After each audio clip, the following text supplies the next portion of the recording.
ನಾವು ಓದ್ಬೇಕಾದ್ರೆ uniform colour code ಇತ್ತು. Shoes colour code ಅಂದರೆ ಬ್ಲ್ಯಾಕ್ ಶೂ ಹಾಕೊಂಬನ್ನಿ, ವಾರಕ್ಕೊಂದ್ಸತಿ ವೈಟ್ ಶೂ ಹಾಕೊಂಬನ್ನಿ ಅಂತ.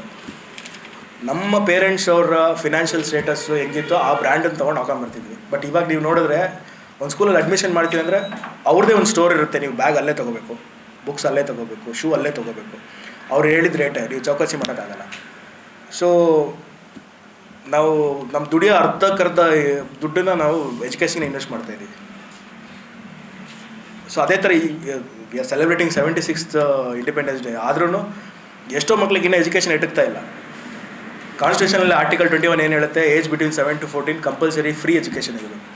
ಬಟ್ ನಮ್ಮ ಫ್ರೀ ಎಜುಕೇಷನ್ ಪರಿಸ್ಥಿತಿ ನಿಮ್ಗೆಲ್ಲರೂ ಗೊತ್ತಿದೆ. ಯಾಕೆ ಅಲ್ಲಿ ಒಂದು ಫ್ರೀ ಎಜುಕೇಷನ್ ಒಳ್ಳೆ ಕ್ರಿಯೇಟಿವ್ ಸ್ಕೂಲ್ ಮಾಡಬಾರ್ದು ಅನ್ನೋದೇ over all concept.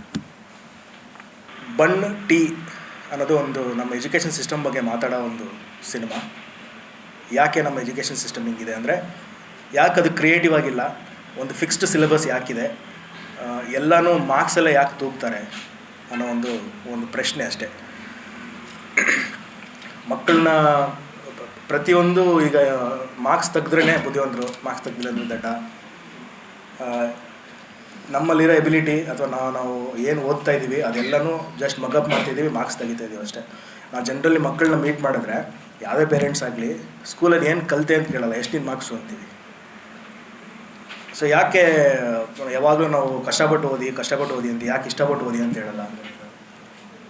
So education ಅನ್ನೋದು ಯಾಕೆ ಇಷ್ಟೊಂದು ಕಮರ್ಷಿಯಲೈಸ್ ಆಗಿದೆ, ಯಾಕೆ ಅದನ್ನು ಬ್ರ್ಯಾಂಡ್ ಮಾಡಿದ್ದೀರಾ, ಇಷ್ಟು ದೊಡ್ಡ ಪ್ರತಿಷ್ಠೆ ಸ್ಕೂಲಲ್ಲಿ ಓದಿದ್ರೇ ಬುದ್ಧಿವಂತರು, ಗೌರ್ಮೆಂಟ್ ಸ್ಕೂಲಲ್ಲಿ ಓದಿದ್ರೆ ದಡ್ಡರು ಅನ್ನೋ ಒಂದು ಭ್ರಮೇಲಿದ್ದೀವಿ ನಾವು. ಸೊ ಇಂಥ ಹಲವಾರು ಪ್ರಶ್ನೆಗಳು ಇಟ್ಕೊಂಡು ಒಂದು ಸೋಷಿಯಲ್ ಓರಿಯೆಂಟೆಡ್ ಅಂದರೆ ಸೋಷಿಯಲ್ ಮೆಸೇಜ್ ಇರೋವಂಥ ಸಿನಿಮಾನೇ ಬಂಟಿ.